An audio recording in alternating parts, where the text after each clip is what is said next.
अस्सलाम वालेकुम स्टूडेंट्स। पिछले क्लास में हम लोगों ने आदर्श बदला नामक कहानी का सारांश और इसके लिखने वाले लेखक सुदर्शन जी का संक्षिप्त परिचय सुना। कहानी के मुख्य पात्रों में बैजनाथ उर्फ बैजू बाबरा और मशहूर रागी तानसेन के मध्य होने वाले प्रतियोगिता का बहुत ही संक्षिप्त रूप में वर्णन आप लोगों के समक्ष मैंने प्रस्तुत किया था। आज हम लोग कहानी के चंद पैराग्राफ को पढ़ते हुए, उसको समझते हुए, उसकी कृति पत्रिका के आधार पर तैयारी करेंगे। आप तमाम लोगों से मैंने पिछले लेक्चर में कहा था कि इस चैप्टर को आप लोग अच्छे से पढ़ लीजिएगा। आशा करता हूं कि आप लोगों ने अवश्य पढ़ा होगा और इस लेक्चर को सुनते हुए एक नोटबुक पेन अपने पास रखिए, क्योंकि जैसा हम लोगों ने लास्ट टाइम 11th में पढ़ा, बिल्कुल उसी पैटर्न पर, उसी पद्धति के आधार पर हमको पढ़ना है। कहानी का वाचन कहानी के चंद पैराग्राफ के आधार पर उसको आपको सही से सुनना है। जो आपको शब्द कठिन लगे उसका आपको अर्थ जानना है। इसके लिए रीडिंग करते समय, जब मैं रीडिंग कर रहा हूँ, तो आप उन शब्दों को अंडरलाइन करके रखिए और जब मैं रीडिंग कर लूँगा उसके बाद जब मैं एक्सप्लेन करूँगा, तो जैसा कि आप तमाम लोगों को पता है कि मैं सारे कठिन शब्दों का अर्थ बताने के बाद ही कृति पत्रिका करवाता हूँ। उसी आधार पर आप लोगों को चलना है, वही बिल्कुल वही पैटर्न आपको करना रहेगा। तो मैं तो अपने तौर पर जो मुझे लगता है कि मुश्किल शब्द हैं उनका अर्थ तो मैं बताऊंगा ही। आप लोग भी अपने तौर पर पर्सनली मुझे व्हाट्सएप के ज़रिए मालूम कर सकते हैं, जैसे कि अगले लेक्चर में, अगले सेशन में मैं आपको उसका अर्थ या जो कुछ भी आपकी समझ में नहीं आया है उसको मैं आपको बता सकूं। कहानी को ध्यान से सुनिएगा। प्रभात का समय था। आसमान से बरसती हुई प्रकाश की किरणें संसार पर नवीन जीवन की वर्षा कर रही थी। 12 घंटों के लगातार संग्राम के बाद प्रकाश ने अंधेरे पर विजय पाई थी। इस खुशी में फूल झूम रहे थे, पक्षी मीठे गीत गा रहे थे, पेड़ों की शाखाएं खेलती थीं और पत्ते तालियां बजाते थे। चारों तरफ खुशियां झूमती थीं, चारों तरफ गीत गूंजते थे। इतने में साधुओं की एक मंडली शहर के अंदर दाखिल हुई। उनका ख्याल था, मन बड़ा चंचल है, अगर इसे काम ना हो तो इधर उधर भटकने लगता है और अपने स्वामी को विनाश की खाई में गिराकर नष्ट कर डालता है। इसे भक्त की जंजीरों से जकड़ देना चाहिए। साधु गाते थे, सुमर सुमर भगवान को, मूरख मत खाली छोड़ इस मन को। जब संसार को त्याग चुके थे, उन्हें सुरताल की क्या परवाह थी। कोई ऊंचे स्वर में गाता था, कोई मुंह में गुनगुनाता था, और लोग क्या कहते हैं इन्हें इसकी जरा भी चिंता ना थी। ये अपने राग में मगन थे कि सिपाहियों ने आकर घेर लिया और हथकड़ियां लगाकर अकबर बादशाह के दरबार को ले चले। ये वो समय था जब भारत में अकबर की तूती बोलती थी और उसके मशहूर रागी तानसेन ने यह कानून बनवा दिया था कि जो आदमी राग विद्या में उसकी बराबरी ना कर सके वह आगरे की सीमा में गीत ना गाए, और जो गाए उसे मौत की सजा दी जाए। बेचारे बनवासी साधुओं को पता नहीं था, परंतु अज्ञान भी अपराध है। मुकदमा दरबार में पेश हुआ। तानसेन ने राग विद्या के कुछ प्रश्न किए। साधु उत्तर में मुंह ताकने लगे। अकबर के होंठ हिले और तभी तो सभी साधु तानसेन की दया पर छोड़ दिए गए। दया निर्बल थी, वो इतना भार ना सह सके। मृत्युदंड की आज्ञा हुई। केवल एक 10 वर्ष का बच्चा छोड़ा गया। बच्चा है, इसका दोष नहीं, यदि है भी तो क्षमा के योग्य है। बच्चा रोता हुआ आगरे के बाजारों से निकला और जंगल में जाकर अपनी कुटिया में रोने तड़पने लगा। वो बार बार पुकारता था, बाबा तू कहाँ है? अब कौन मुझे प्यार करेगा? कौन मुझे कहानियां सुनाएगा? लोग आगरे की तारीफ करते हैं, मगर इसने मुझे तो बर्बाद कर दिया। इसने मेरा बाबा छीन लिया और मुझे अनाथ बनाकर छोड़ दिया। बाबा तू कहा करता था कि संसार में चप्पे चप्पे पर दलदले हैं और चप्पे चप्पे पर कांटों की झाड़ियां हैं। अब कौन मुझे इन झाड़ियों से बचाएगा? कौन मुझे इन दलदलों से निकालेगा? कौन मुझे सीधा रास्ता बताएगा? कौन मुझे मेरी मंजिल का पता देगा? इन्हीं विचारों में डूबा हुआ बच्चा देर तक रोता रहा। इतने में खड़ाऊ पहने हुए, हाथ में माला लिए हुए, राम नाम का जप करते हुए बाबा हरिदास कुटिया के अंदर आए और बोले, बेटा शांति करो, शांति करो। बैजू उठा और हरिदास जी के चरणों से लिपट गए। वो बिलक बिलक कर रोता था और कहता था, महाराज मेरे साथ अन्याय हुआ है, मुझ पर वज्र गिरा है, मेरा संसार उजड़ गया है, मैं क्या करूं, मैं क्या करूं। हरिदास बोले, शांति शांति। बैजू, महाराज तानसेन ने मुझे तबाह कर दिया, उसने मेरा संसार सूना कर दिया। हरिदास, शांति शांति। बैजूनाथ ने हरिदास के चरणों से और भी लिपट कर कहा, महाराज शांति जा चुकी, अब मुझे बदले की भूख है, अब मुझे प्रतिकार की प्यास है, मेरी प्यास बुझाइए। हरिदास ने फिर कहा, बेटा शांति शांति। बैजू ने करुणा और क्रोध की आंखों से बाबा जी की तरफ देखा। उन आंखों में आंसू थे और आहें थीं और आग थी। जो काम जबान न कर सकती उसे आंखें कर देती हैं, और जो काम आंखें भी नहीं कर सकती उसे आंखों के आंसू कर देते हैं। बैजू ने ये 2 आखिरी हथियार चलाया और सिर झुकाकर खड़ा हो गया। हरिदास के धीरज की दीवार आंसुओं की बौछार ना सह सकी और कांप कर गिर गई। उन्होंने बैजू को उठाकर गले से लगाया और कहा, मैं तुझे वो हथियार दूंगा जिससे तू अपने पिता की मौत का बदला ले सकेगा। बैजू हैरान हुआ, बैजू खुश हुआ, बैजू उछल पड़ा। उसने कहा, बाबा आपने मुझे खरीद लिया, आपने मुझे बचा लिया, अब मैं आपका सेवक हूं। हरिदास, मगर तुझे 12 बरस तक तपस्या करनी होगी, कठोर तपस्या, भयंकर तपस्या।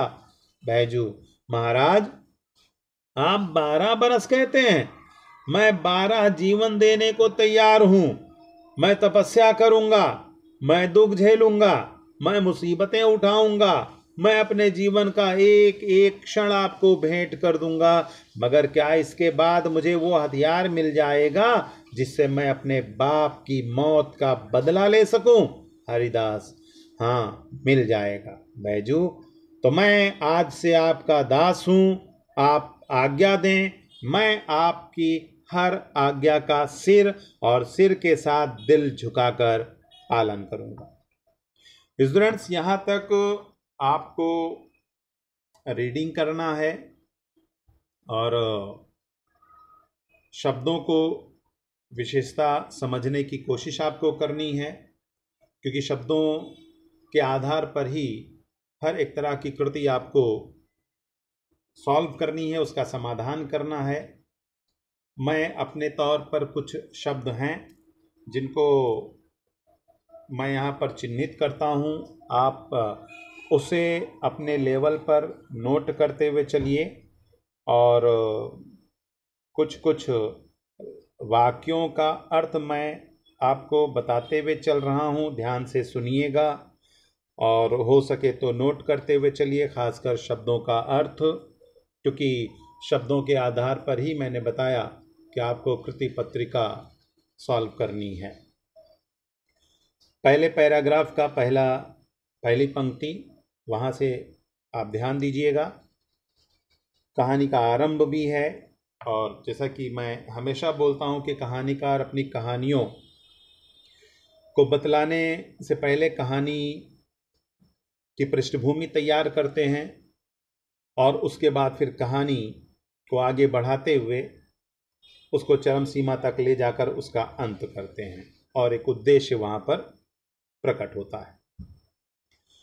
प्रभात का समय था। कहानी के प्रारंभ में सुदर्शन जी ने कहानी की पृष्ठभूमि इस प्रकार से रखी है कि सुबह का समय था। प्रभात का अर्थ होता है समय, सुबह। आसमान से बरसती हुई प्रकाश की किरणें संसार पर नवीन जीवन की वर्षा कर रही थी। अब शब्दों का अर्थ समझते हुए चलिए। आसमान, गगन, नभ, आकाश। प्रकाश के लिए रोशनी बहुत ही साधारण और बहुत ही सामान्य शब्द है कि किरणें संसार पर नवीन बिल्कुल नया, नवीन जीवन का अर्थ आप समझते ही हैं, जिंदगी। वर्षा का अर्थ भी बहुत ही सामान्य है, बारिश। कहने का अर्थ यहाँ पर इन पंक्तियों के माध्यम से यह है कि सुबह का समय था और सूरज निकल रहा था। सूरज की रोशनी धरती पर पड़ रही थी और धरती जो है धीरे धीरे रोशन होती चली जा रही थी। 12 घंटों के लगातार संग्राम के बाद का अर्थ यहां पर यह है कि सुबह से लेकर शाम हो गई, और शाम होते होते आप भी अच्छे से समझते हैं कि सूरज के डूबने का वक्त हो जाता है। और जब सूरज डूबने का वक्त आता है तो रोशनी भी धीरे धीरे अंधेरे में परिवर्तित होती चली जाती है। तो 12 घंटों के लगातार संग्राम का मतलब यहाँ पर यह कि सुबह से लेकर शाम का वक्त होने को आया, और जब शाम हो रही है यानी अंधेरा फैल रहा है। शब्द का प्रयोग जो यहाँ पर किया गया, अंधेरे पर विजय पाई, मतलब दिन जो है धीरे धीरे समाप्त हो रहा है और शाम रात में बदलने के लिए तैयार। इस खुशी में फूल झूम रहे थे। सुबह के वक्त का वर्णन है। सुबह जब सूरज की रोशनी 12 घंटों के लगातार संग्राम के बाद प्रकाश ने अंधेरे पर विजय पाई थी। इसको इन शॉर्ट इस तरह से समझिए कि पूरी रात गुजर चुकी, अंधेरा छट गया, सुबह हुआ, सूरज उग रहा है। उसकी रोशनी इस तरह से कि फूल, पत्ते, इंसान, परिंदे, जानवर, जो भी कह लीजिए, दिन की रोशनी में अपने आप को खुश महसूस कर रहे हैं। और ऐसे में सिर्फ इंसान या जानवर नहीं बल्कि फूल पौधे भी कहीं ना कहीं उस सूरज की रोशनी का स्वागत करते हुए अपनी खुशी को जाहिर कर रहे हैं। फूलों के झूमने का मतलब यहाँ पर यही है। सुबह होते ही आप भी जानते हैं कि परिंदों की चहचहाहट जो है चारों तरफ से सुनाई पड़ने लगती है। लेखक ने यहाँ पर उनकी आवाज़ को मीठे गीत की तरह बताने की कोशिश की है। सुबह होते ही हवा का जो झोंका चलता है उससे पेड़ की डालें और उनमें लगी हुई पत्तियां कहीं ना कहीं उस चलती हुई हवा की वजह से हिलने और डुलने लगती हैं। इसीलिए यहाँ पर कहा गया है कि पेड़ों की शाखाएं खेल रही थी, मतलब हवा की वजह से हिल डुल रही थी। और पत्ते तालियां बजाने का मतलब पत्ते ढेर में होते हैं, समूह में होते हैं, आपस में टकराते हैं, उनकी वजह से आवाज़ पैदा होती है। इसीलिए पत्ते को तालियों के साथ जोड़ दिया गया है कि जिस तरह से ताली बजाओ तो आवाज़ पैदा होती है। पत्तों का आपस में टकराना एक मधुर धुन कह लीजिए, स्वर कह लीजिए, आवाज़ कह लीजिए, संगीत कह लीजिए, वो यहाँ पर पैदा हो रहा था जिसे तालियों से के समान बताया गया है। चारों तरफ खुशियाँ झूमती थी। सुबह का मौसम वैसे भी सुहावना ही होता है। सुबह उठिए, देखिए कितना अच्छा वक्त गुजरता है। तो चारों तरफ खुशियां झूमती हैं, चारों तरफ गीत गूंजते थे। इतने में साधुओं की एक मंडली, अब कहानी का देखिए यहाँ पर आरंभ हो रहा है। जो कहानी का मुख्य उद्देश्य यहीं से इन्हीं के आधार पर होगा कि साधुओं का आना। वो साधु जो इस शहर के नियमों के बारे में नहीं जानते। नियम ये कि तानसेन के सामने किसी की नहीं चलती। तानसेन के सामने अगर कोई हार जाता है तो उसे मौत की सज़ा सुनाई जाती है। ये साधु जिन्हें दुनियादारी से कुछ लेना देना ही नहीं होता है, ये साधु दुनिया से दूर ईश्वर की याद में मस्त मलंग घूमते टहलते, खुशियाँ मनाते, आपस में गाना गाते हुए, ईश्वर की याद करते हुए, भजन कीर्तन करते हुए उनका एक झुंड जो है शहर की तरफ आ रहा है। उसी का वर्णन सुदर्शन जी ने यहां पर किया है कि चारों तरफ गीत गूंजते थे, इतने में साधुओं के एक मंडली ग्रुप समूह, शहर, शहर के लिए समानार्थी शब्द नगर है, और शहर का विलोम शब्द ग्रामीण होता है, ध्यान रखिएगा। तो एक मंडली शहर के अंदर दाखिल हुई। दाखिल प्रवेश हिंदी शब्द है, प्रवेश दाखिल एक्चुअली उर्दू शब्द है। दाखिल हुई जिसका हिंदी अपोजिट होगा निकास, निकलना, और दाखिल का मतलब एंट्री, प्रवेश करना। उनका ख्याल था, अब यहाँ पर उनका मतलब साधुओं के बारे में बताया गया है कि उनका ख्याल था मन बड़ा चंचल। चंचल के लिए आप बहुत कॉमन शब्द आपके लिए शरारत, जैसे बच्चे बड़े शरारती होते हैं, कुछ भी समझ में नहीं आता, कुछ भी हरकतें करते रहते हैं, कभी कभी आप लोग भी कर उठते हैं और इस पर आपको डांट भी पड़ती है। तो उनका ख्याल था मन बड़ा चंचल है, अगर इसे काम ना हो, इसे मतलब मन के बारे में बताया गया, इंसान की सोच के बारे में बताया जा रहा है, अगर इसे काम ना हो तो इधर उधर भटकने लगता है और अपने स्वामी को विनाश की खाई में गिराकर नष्ट कर देता है। अब यहाँ पर ये जो लाइन दी गई ना कि अगर इसे काम ना हो तो इधर उधर भटकने लगने का मतलब यहाँ पर ये कि आपने भी सुना होगा कि खाली दिमाग शैतान का घर। आदमी अगर दिमाग में कोई मकसद, कोई उद्देश्य, कोई एम, ऑब्जेक्टिव्स लेकर नहीं चलता तो कुछ भी उलूल जुलूल बातें दिमाग में आती हैं, कुछ भी शैतानी बातें आती हैं और इंसान उस तरफ भटकने लगता है, उसका मन डाइवर्ट होने लगता है। तो यहाँ पर साधुओं की जो सोच है कि मन खाली नहीं रहना चाहिए, ईश्वर की याद, ईश्वर की बात, ईश्वर का स्मरण भजन कीर्तन के तौर पर होते रहना चाहिए, इसीलिए वो भजन कीर्तन करते हुए वहाँ पर आ रहे हैं, गाते बजाते हुए। उनको ये पता नहीं कि ये तानसेन का एरिया है, ये तानसेन का इलाका है, जहाँ पर सिर्फ और सिर्फ सुर संगीत लहरी अगर गूंजती है तो मात्र तानसेन की इन चीज़ों से अनभिज्ञ, अनजान वो यहाँ पर प्रवेश कर रहे हैं। तो यहाँ पर लेखक ने बताया कि अपने स्वामी को विनाश की खाई में गिराकर कौन नष्ट कर देता है? खाली दिमाग वाला इंसान। यानी इंसान को कुछ ना कुछ सार्थक, सकारात्मक, पॉजिटिव सोच जो है अपने दिमाग में बसा कर रखना चाहिए। खाली दिमाग रहेगा तो नकारात्मक सोच के अलावा और कोई दूसरी चीज़ नहीं आती, और नकारात्मक जब सोच इंसान के मन में प्रवेश कर जाए तो विनाश ये स्वयं भावी है, इससे कोई बच नहीं सकता है। तो स्वामी को विनाश, विनाश यानी तबाही, बर्बादी, खाई, खड्डा जिसे आप बोल सकते हैं, में गिराकर नष्ट कर देती है, बर्बाद कर देती, तबाह कर देती है। इसे भक्ति की जंजीरों से जगड़ देना चाहिए। ये सोच किनकी है? उन साधुओं की है जो भजन कीर्तन करते हुए अकबर के राज्य की सीमा के अंदर प्रवेश कर चुके हैं। ऐसे लोगों के बारे में बताया जा रहा है, उन साधुओं के बारे में बताया जा रहा है कि इसे भक्ति की जंजीरों से जकड़ देना चाहिए। साधु गाते थे। अब उनकी जो ईश्वर को याद करने की जो पंक्तियां यहाँ पर दो आप देख रहे हैं कि इसे आप कौन सा कलर कहेंगे, रेड कहेंगे, लाल कहेंगे, पिंक कहेंगे, गुलाबी कहेंगे, जो भी कह लीजिए, बट दो लाइन की जो यहाँ पर दी गई है कि सुमर सुमर भगवान को, मूरख मत खाली छोड़ो इस मन को। सुमर शब्द जो है ये स्मरण, स्मरण का मतलब होता है याद करना। किसको याद करना? भगवान, ईश्वर, परमेश्वर, परमात्मा, प्रभु, जो भी कह लीजिए। यानी कौन किसको याद कर रहा है? वो साधुओं की मंडली जो खुशी खुशी, सुबह का समय है, सुबह का समय इंसान के मन में एक नई ताजगी, एक नई उमंग, एक नया जोश भरता है। तो साधु संत तो दुनिया से बिल्कुल अलग हटकर रहने वाले लोग, इनको दुनियादारी से क्या लेना देना? ये तो ईश्वर की याद में रहने वाले, अपनी जिंदगी को इसी तरह से व्यतीत करने वाले, इनको दुनिया से क्या लेना देना था? इसीलिए मस्त मलंग ये ईश्वर की याद में गाना गा रहे हैं, जिसे आप कह सकते हैं ये कि ईश्वर को याद करने वाली सोच है। सुमर सुमर भगवान को, ईश्वर को याद करना चाहिए। मूरख मत खाली छोड़ इस मन को। मूरख किसको कहा गया है? सुनने वाले लोगों को, या जो भी कह लीजिए जो वहां पर रह रहा है, या ऐसा इंसान जो अपने दिमाग में कोई कर्म नहीं, कोई सोच नहीं रखता, कोई उद्देश्य नहीं रखता, कोई मकसद नहीं रखता।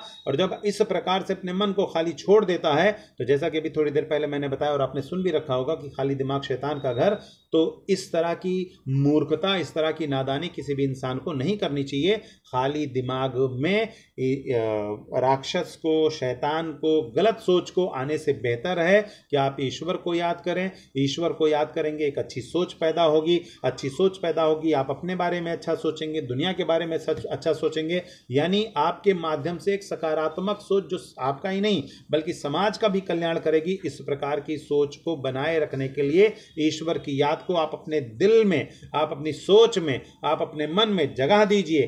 कभी भी अपने दिल दिमाग को खाली मत रखिए, वरना वो कहीं पर भी भटक जाएगा, और भटकने का मतलब सिर्फ और सिर्फ नष्ट हो जाना होता है, तबाह और बर्बाद हो जाना होता है। तो जब संसार को त्याग चुके थे, त्याग करना, कुर्बान कर देना, परित्याग कर देना, छोड़ देना, अवॉइड कर देना, नजरअंदाज कर देना, किन चीजों को, किसके बारे में बताया जा रहा है? साधुओं का दुनिया को त्यागने के बारे में बताया जा रहा है कि दुनिया से उनको कुछ लेना देना ही नहीं था।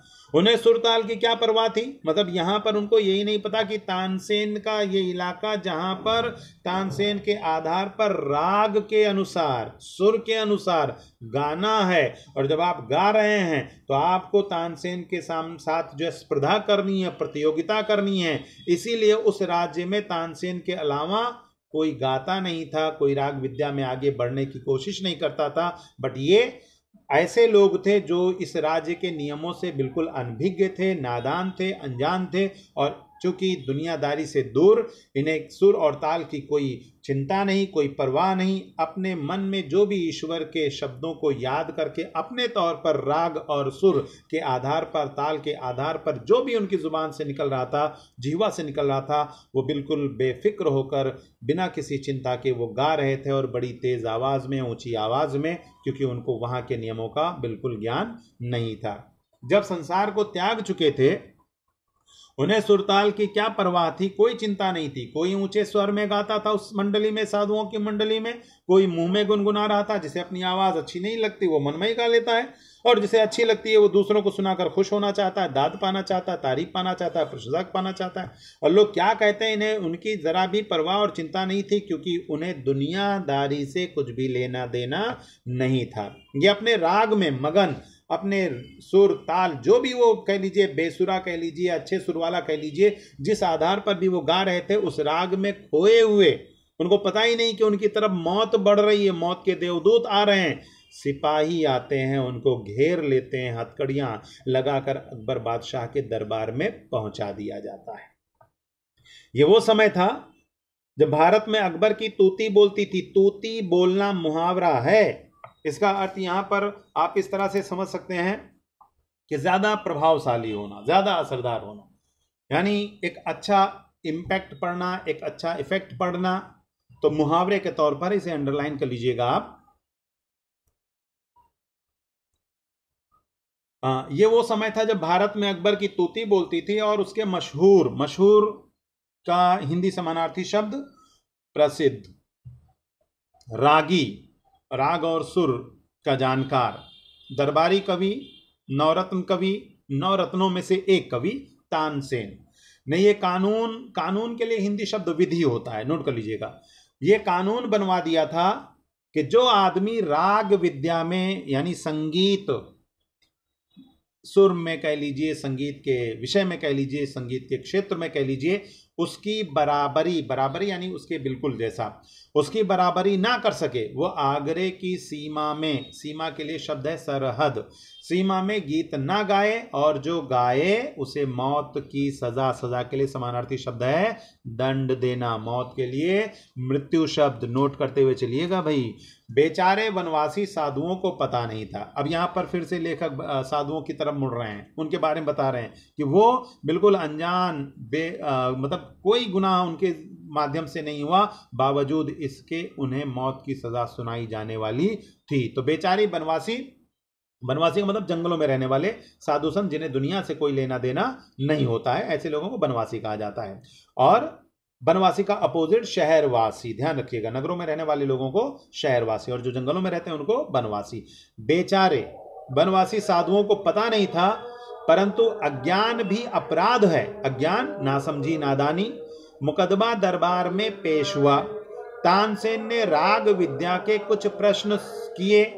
साधु उत्तर में मुंह ताकने लगे। कोई ज्ञानी तो थे नहीं, राग सुर का उनको इल्म ज्ञान तो था नहीं कि वो उसका जवाब देते। वो तो मन मौजी थे, मल्हर थे, जो समझ में आए ईश्वर की याद में गा रहे थे। उनको राग सुर का बिल्कुल ज्ञान नहीं था और यही कारण है कि वो बिल्कुल लाजवाब हो जाते हैं। तानसेन जैसे नवरत्न दरबारी जैसे कवि के सामने इन लोगों की क्या बिसात। अकबर के होंठ हिले का मतलब यहाँ पर इंसाफ किया गया। इंसाफ ये कि जो तानसेन का बनाया हुआ नियम है उसके मुताबिक तानसेन अब सजा सुना सकते हैं। और यहाँ पर जो लाइन दी गई, अकबर के होंठ हिले और तभी साधु तानसेन की दया पर छोड़ दिए गए।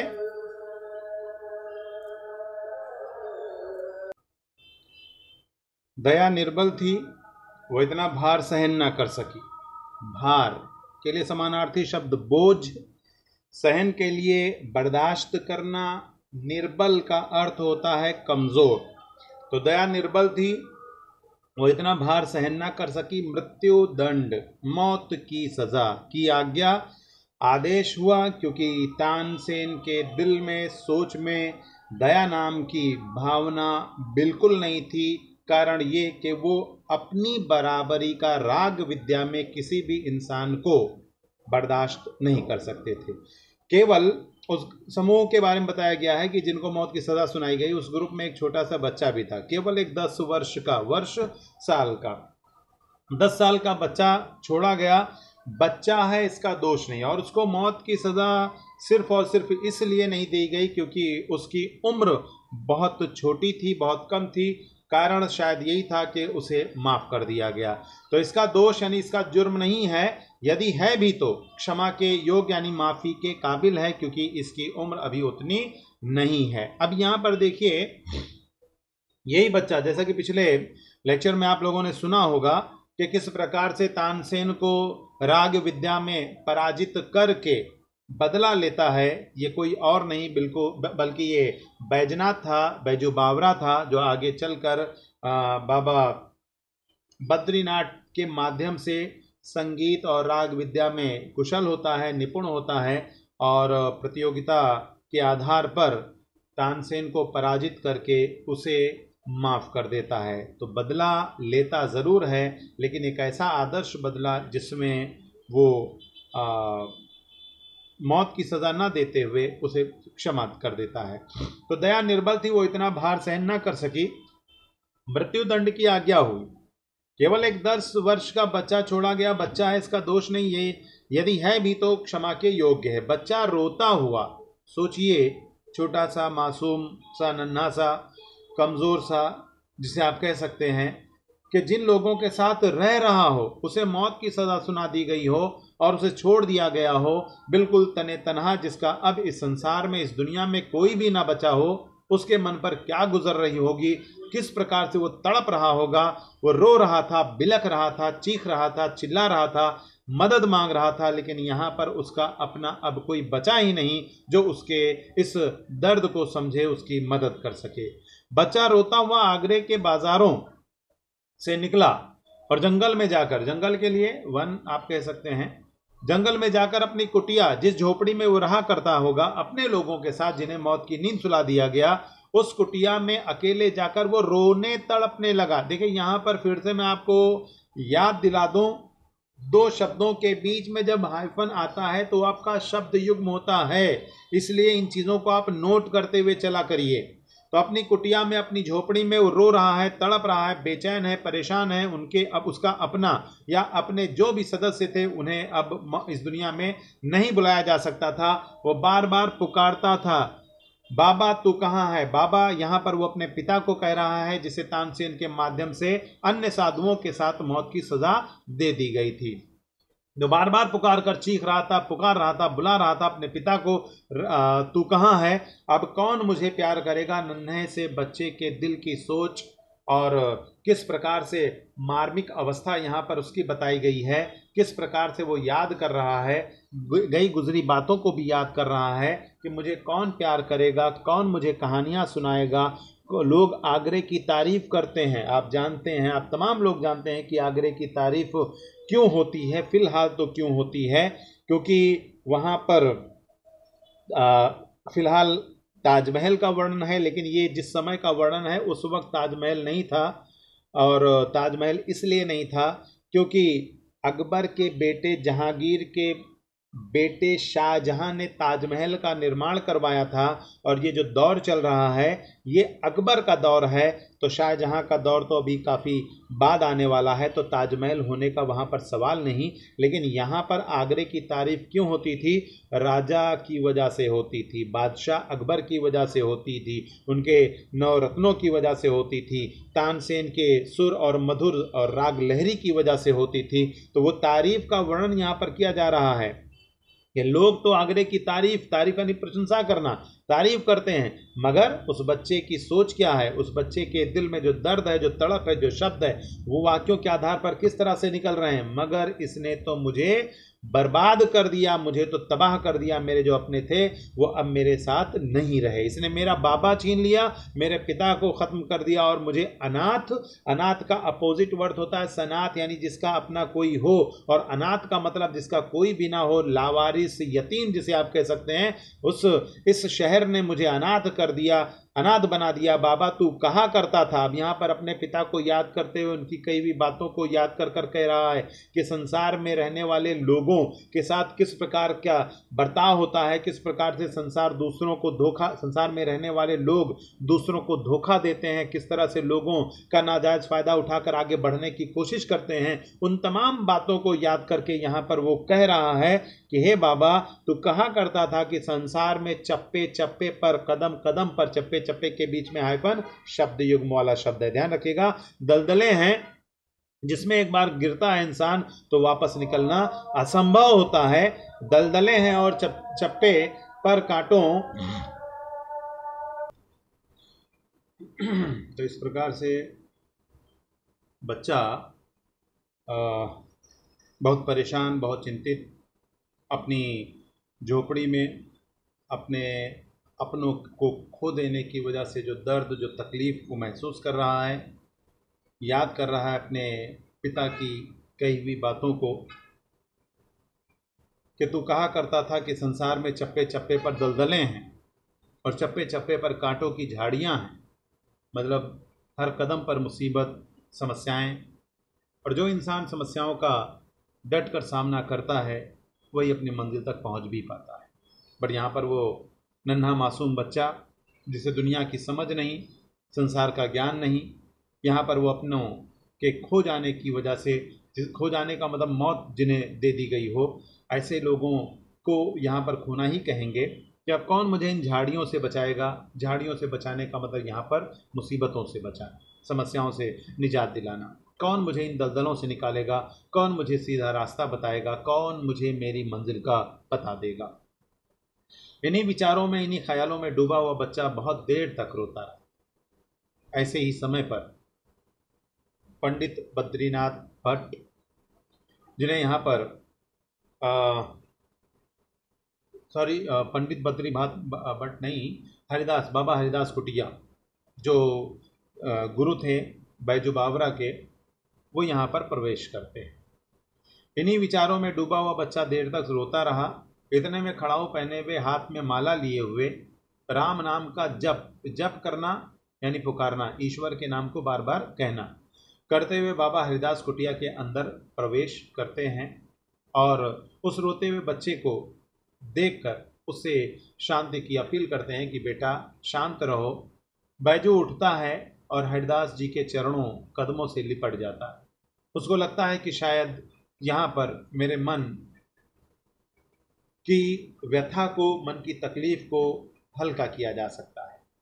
वो तड़प कर, बिलख बिलख कर रोता है और रोते हुए कहता है, महाराज मेरे साथ अन्याय, नाइंसाफ़ी हुई, मुझ पर वज्र का शाब्दिक अर्थ पत्थर, यानी मुझ पर पत्थर, बहुत बड़ी मुसीबत गिर पड़ी, मेरा संसार उजड़ गया, मेरी दुनिया ही तबाह हो गई, मैं क्या करूं।